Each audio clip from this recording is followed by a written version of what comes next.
हम्म।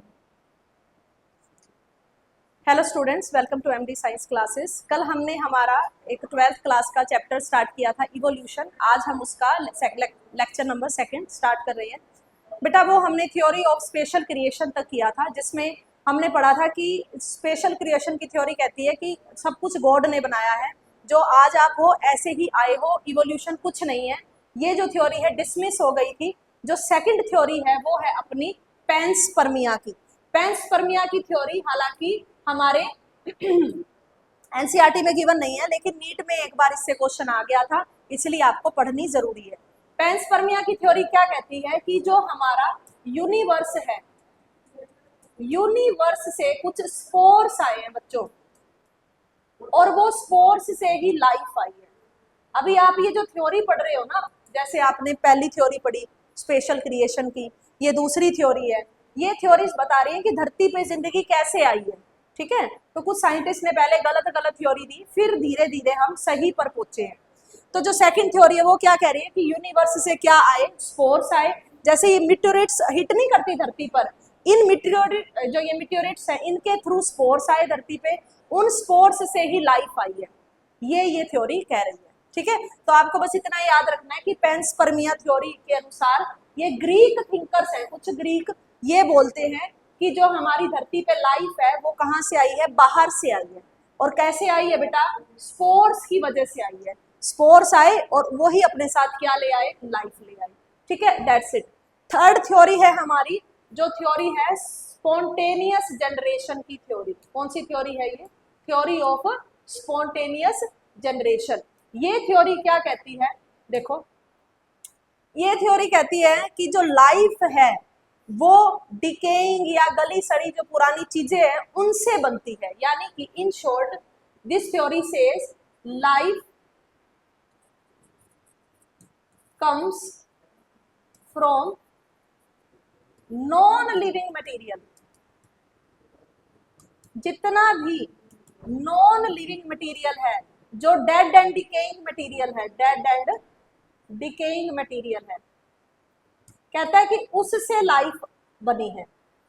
ठीक है बेटा, एक साइंटिस्ट था, उसने क्या किया, अपनी शर्ट ली, और पसीने वाली शर्ट थी उसकी, पुरानी मतलब मैली शर्ट, और उसने उसे कहीं बहुत दिनों तक रख दिया, मतलब फ्यू डेज के लिए उसने वो शर्ट रख दी।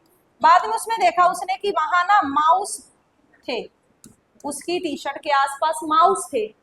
तो हालांकि जब उसने अपनी शर्ट रखी थी उसमें थोड़े से गेहूं के दाने थे, जिस वजह से उसमें क्या आ गया बेटा, माउस आ गया। आपको तो पता ही है, अपने खाने के लिए वो आए हैं। लेकिन उस साइंटिस्ट ने क्या कहा कि शर्ट ने ही माउस को पैदा किया है। हालांकि this theory was absolutely wrong, ऐसा कुछ नहीं है। यानी कि ये थ्योरी क्या कहती है कि डेड एंड डिकेइंग मैटर से ही नए लिविंग ऑर्गेनिजम्स आ जाते हैं, बन जाते हैं। इवन एक हमारी बहुत लंबी नदी है जिसको नाइल रिवर बोलते हैं। ठीक है बेटा, नाइल रिवर के बाहर ना धूप सेकने के लिए मगरमच्छ वगैरह आ जाते थे, क्रोकोडाइल वगैरह धूप सेकने के लिए आ जाते थे। अब उसके लिए भी साइंटिस्ट ने क्या कहा कि धूप से ही ये जो जानवर है ये बनते हैं। तो मतलब ये जो थ्योरी है इट इज कम्प्लीटली जो मतलब इलॉजिकल थ्योरी है, ऐसा कुछ नहीं है। बट फिर भी आपको याद करनी पड़ेगी कि स्पॉन्टेनियस जनरेशन मतलब डेड एंड डिकेइंग चीजों से लाइफ का इमर्जन होना कहलाता है। ठीक है बेटा, उसके बाद आता है ये जो है हमारा एक्सपेरिमेंट, बड़ा इंपॉर्टेंट है। इस एक्सपेरिमेंट को बोलते हैं लुईस पास्चर एक्सपेरिमेंट। इसमें थोड़ा आपको सेंस दिखेगा कि ये सही एक्सपेरिमेंट है। क्या था, इसको स्वान नेक एक्सपेरिमेंट भी बोलते हैं। स्वान नेक एक्सपेरिमेंट इसलिए बोलते हैं कि क्यों, जो इन्होंने फ्लास्क ली है ना, ये स्वान एक बर्ड होता है, उसकी गर्दन की जैसे इसकी शेप है। देखो ये यहाँ से आपको दिख रही है, ये यहाँ से, तो ये जो शेप बनी हुई है ये स्वान जैसी है, इसलिए इसका एक्सपेरिमेंट का नाम क्या दिया, स्वान नेक एक्सपेरिमेंट। इन्होंने 2 फ्लास्क ली बच्चों, एक जो फ्लास्क है उसका नाम रख दिया ए फ्लास्क और एक का नाम रख दिया बी फ्लास्क। दोनों के अंदर इन्होंने यीस्ट मीडियम डाला, यीस्ट मीडियम डाला, फिर फंगस होती है बच्चों यीस्ट, दोनों के अंदर बराबर मात्रा में डाल दी और उसको कुछ समय के लिए रख दिया। अब ये बेटा यहाँ से बंद है, देखो यहाँ से क्लोज है, दोनों यहाँ से क्लोज है। तो क्या देखा इसने, कोई लिविंग ऑर्गेनिज्म अंदर पैदा नहीं हुआ। क्यों बेटा, जब वो अच्छे से एयर टाइट है, बंद है, तो कोई लिविंग ऑर्गेनिज्म इसके अंदर नहीं आया। फिर इन्होंने क्या किया दोनों को हीट किया, और हीट करा तो एक जो है, एक की यहां से नेक तोड़ दी, यहां से एक की यहां से नेक ब्रोक कर दी, और एक की नेक एज इट इज रहने दी। दोनों एक्सपेरिमेंट में ए वाले की तो उसने क्या करी, जो वो स्वान नेक है ना उसको तोड़ दिया, ठीक है, यहां से मतलब एयर अंदर जा सकती है, अब एयर का एक्सप्लोजर हो सकता है अंदर, और दूसरी वाली को एज इट इज छोड़ दिया। अब आप खुद बताओ, कुछ समय बाद आप क्या देखोगे, जो ए वाली है ना बेटा, इसके अंदर माइक्रोब्स पैदा हो जाएंगे, माइक्रोब्स भी हो जाएंगे, इसके अंदर हाउस फ्लाई वगैरह भी आ जाएंगी, कीड़े मकोड़े भी आ जाएंगे। क्या कारण है, क्योंकि ये यहाँ से ओपन है, और इसके अंदर यीस्ट का सॉल्यूशन भी है, मतलब खाना भी है अंदर, खाना अंदर है, और एयर का एक्सप्लोजर हो गया, जिसकी वजह से कीड़े मकोड़े इसके अंदर एंटर हो गए। लेकिन ये जो बंद है, इसके अंदर there is no microorganism, इसके अंदर कोई भी माइक्रो ऑर्गेनिज्म नहीं आया। इसका मतलब एयर का भी एक्सप्लोजर जरूरी है बेटा ग्रोथ ऑफ ऑर्गेनिजम्स के लिए, ठीक है, ये इस थ्योरी से पता चलता है, ठीक है ना। यानी कि यहाँ लिखा भी हुआ है, देखो ध्यान से पढ़ो, क्या कहती है ये थ्योरी, कि न्यू लिविंग ऑर्गेनिजम्स अरोज इन फ्लास्क ए फ्लास्क में तो बेटा वो टूटी हुई थी, उसमें एयर से वो ओपन थी, इसीलिए उसमें तो लिविंग ऑर्गेनिज्म पैदा हो गए, और जो दूसरी थी ना उसमें कोई ट्रेस नहीं दिखा लाइफ का, क्योंकि वो बंद थी। तो बंद होने के कारण बी फ्लास्क में तो लाइफ नहीं आई, और ए फ्लास्क में लाइफ आ गई। ये लुईस पास्चर का एक्सपेरिमेंट था, इसको बोला जाता है स्वान नेक एक्सपेरिमेंट, ठीक है बेटा।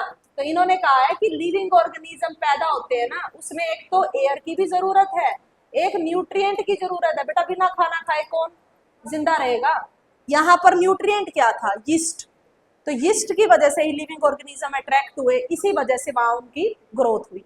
So this was the theory. Next theory देखते हैं, ये वही दे रखा है दोबारा।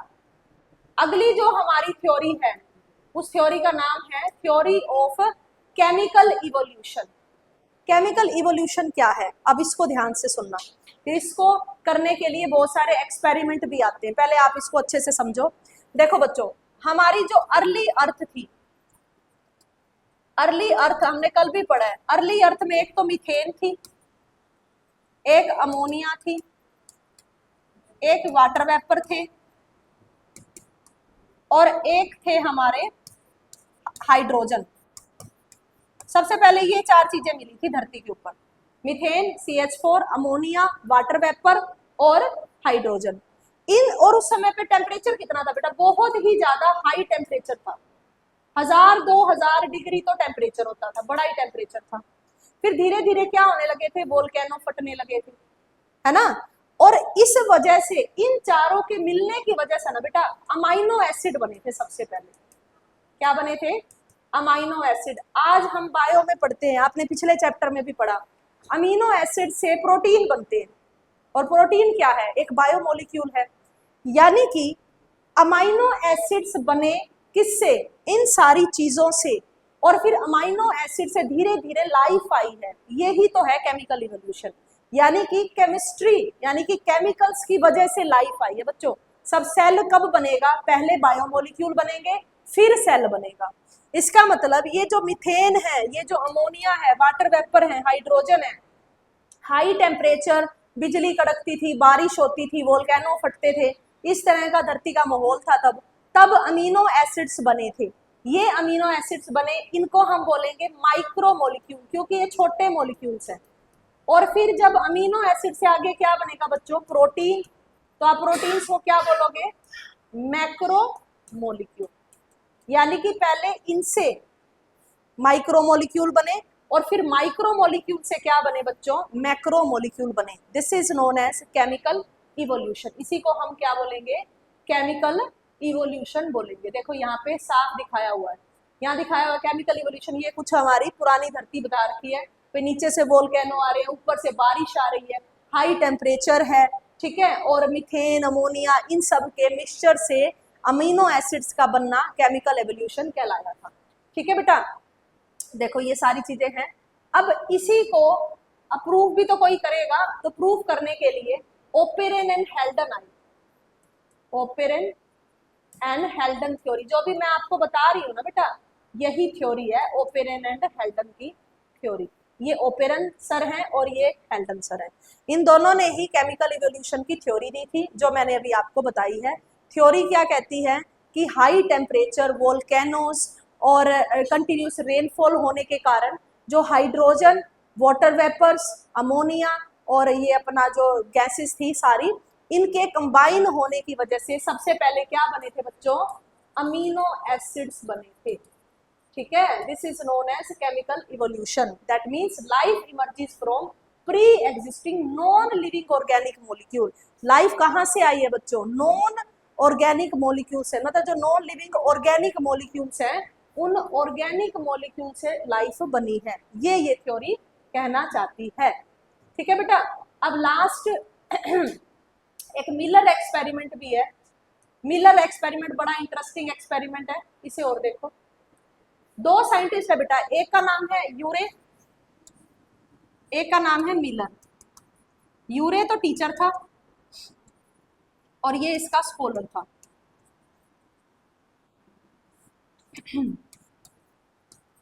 मतलब टीचर स्टूडेंट थे ये दोनों, यूरे एंड मिलर। इन्होंने क्या कहा, जैसे बहुत सारे साइंटिस्ट क्या कहते हैं, भाई आज हमने ये तो बोल दिया, इन चार गैसेस से मिलकर अमीनो एसिड बन गए, इसका कोई प्रूफ नहीं था। तो इन दोनों साइंटिस्ट ने मिलके, यानी कि यूरे और मिलर ने मिलकर बिल्कुल सेम सेटअप बनाया जो उस समय धरती का होता था। वही टेम्परेचर कर दिया, एक तरफ से बिजलियां कड़क रही है तो यानी कि उसके अंदर इलेक्ट्रिसिटी डाल दी, 100,000-2,000 डिग्री उसका टेम्परेचर कर दिया, वही 4-5 चीजें जो दी वो भी दी, और आखिरी में देखा अमीनो एसिड बने या नहीं बने। तो आप ये देखो कि सेटअप कैसा था, ये है वो सेटअप। इस सेटअप में आप देखो ध्यान से, यहां से तो बेटा बर्नर से आग जला रहे हैं ताकि कंटिन्यूस हीट आती रहे। उस समय टेम्परेचर वैसे भी तुम्हें पता धरती का बहुत ज्यादा था, तो ये बर्नर तो क्या कर रहे हैं, ये बर्नर से हीटिंग मिल रही है। ये जो बंद चैम्बर है, यहाँ से वाटर है, उस समय पानी था तो पानी के धीरे धीरे क्या होंगे बेटा, यहाँ से बबल बन बन कर यहाँ आएंगे। इधर इलेक्ट्रोड लगा दिए ताकि बिजली का भी वो हो सके, क्योंकि उस समय पे वोल्केनोस होते थे तो वोल्केनोस के लिए बर्नर लगा दिया। उस समय पे बिजलियां कड़कती थी तो उसके लिए क्या, इलेक्ट्रिसिटी भी लगा दी। गैस का चैम्बर लगा दी, इस गैस के चैम्बर में वो सारी गैसेस है बेटा, methane, ammonia, hydrogen, water vapour. Water vapour देखो यहाँ से आ रही है, और सारी गैसेस इस गैस के चैम्बर में दे दी। कंडेंसर भी लगा दिया, मतलब पूरा वो सेटअप क्रिएट किया जो हमारी पुरानी प्रिमिटिव अर्थ का जो है एटमॉस्फेयर होता था, यानी कि उस समय जो इन्वायरमेंट होता था। यहाँ से बर्नर लगाया हुआ है, वाटर वेपर आ रहे हैं, इलेक्ट्रोड भी लगा दी, सारी गैसेस लगा दी गैस चैम्बर में। फिर उन्होंने इस एक्सपेरिमेंट को स्टार्ट किया। जब उन्होंने इस एक्सपेरिमेंट को किया तो इन्होंने क्या देखा बेटा, यहाँ पर कि यहाँ कंडेंसर में ना अमाइनो एसिड बनने शुरू हो गए। क्या बनने शुरू हो गए, अमाइनो एसिड्स बनने शुरू हो गए। आप अमाइनो एसिड्स कैसे बना सकते हो, अमाइनो एसिड बेटा जब जुड़ते हैं ना, जैसे ये मान लो ये एक अमाइनो एसिड है, ये दूसरा अमाइनो एसिड, ये ना जुड़ने लग जाते हैं। आप भी एक्सपेरिमेंट कर सकते हो, एक पत्थर लो, उसको अच्छे से हीट कर लो, और अमाइनो एसिड्स को तुम ले लो किसी फ्लास्क में लिक्विड फॉर्म में। अब जो पत्थर है ना उसके ऊपर धीरे धीरे वो एक एक करके बूंद डालते रहना अमाइनो एसिड की। वो जो बूंद है ना वो चिपकने लग जाएंगी और उसकी एक चेन बन जाएगी। क्योंकि उस चेन को क्या बोलते हैं हम, इस चेन को ही हम बोलते हैं बच्चों प्रोटीन। यानी कि तुम लाइव भी देख सकते हो, अच्छे से पत्थर गर्म करो, अमाइनो एसिड उसके ऊपर बूंद बूंद करके डालने लगो, वो बूंद बड़ी नहीं होएगी, एक के ऊपर एक वो बूंद चिपकने लग जाएगी, उसको हम प्रोटीन की चेन बोलते हैं। तो इसने जो यूरे एंड मिलर एक्सपेरिमेंट था, इसमें ये दिखाया गया है कि जो हम जो बोल रहे हैं केमिकल इवोल्यूशन में, जैसे ओपरेन हेल्टन की थ्योरी में उन्होंने बोला कि भाई अमीनो एसिड्स बने थे, वो एक्सपेरिमेंट इन्होंने लाइव करके देखा और क्या निकले बेटा, यहाँ से अमाइनो एसिड्स निकले, यानी कि माइक्रो मॉलिक्यूल निकले। ठीक है, और इन माइक्रो मॉलिक्यूल से आगे फिर क्या बने, मैक्रो मॉलिक्यूल्स। इस एक्सपेरिमेंट को बोलते हैं यूरे एंड मिलर एक्सपेरिमेंट। ठीक है, यहाँ एक बार रीड करो इसे। लिखा है electric discharge in close flask containing these gases eight 800 degree Celsius पे वो सारी चीजें दी। फिर इन्होंने क्या देखा, अमाइनो एसिड की ऑब्जर्वेशन करी, फॉर्मेशन देखी। ऐसे बहुत सारे इन्होंने दोबारा फिर एक्सपेरिमेंट किए और एक्सपेरिमेंट में पता चला जैसे अमाइनो एसिड बने हैं ना बेटा, तुम्हें पता है अमाइनो एसिड से क्या बनते हैं, प्रोटीन। ऐसे इन्होंने देखा डीएनए भी बना, आरएनए भी बना, ऐसे मोनोसेक्राइड भी बने, मोनोसेक्राइड जैसे ग्लूकोज। ठीक है, मोनोसेक्राइड से पॉलीसेक्राइड बने, पॉलीसेक्राइड में जैसे सेल्यूलोज आ गया, स्टार्च हो गया, ग्लाइकोजन हो गया, ये बने। आरएनए किससे बना, पढ़ा है ना तुमने न्यूक्लियोटाइड से, न्यूक्लियोटाइड से आरएनए और डीएनए बना। मतलब छोटी यूनिट क्या होती है, आरएनए या न्यूक्लियोटाइड, न्यूक्लियोटाइड। ठीक है, ऐसे ही अमीनो एसिड से प्रोटीन बने, न्यूक्लियोटाइड से डीएनए आरएनए बने, depending upon the sugar. Deoxyribo sugar है तो डीएनए बन गया, राइबो शुगर है तो आरएनए बन गया, और मोनोसेक्राइड से पॉलीसेक्राइड बने। इसे केमिकल इवोल्यूशन बोलते हैं। और ये एक्सपेरिमेंट जो है वो ये दिखा रहा है, डेमोन्स्ट्रेशन कर रहा है कि इस तरह से हमारा केमिकल इवोल्यूशन हुआ था। आई होप आपको यहाँ तक समझ में आया होगा, बाकी का कल करेंगे। Thank you so much.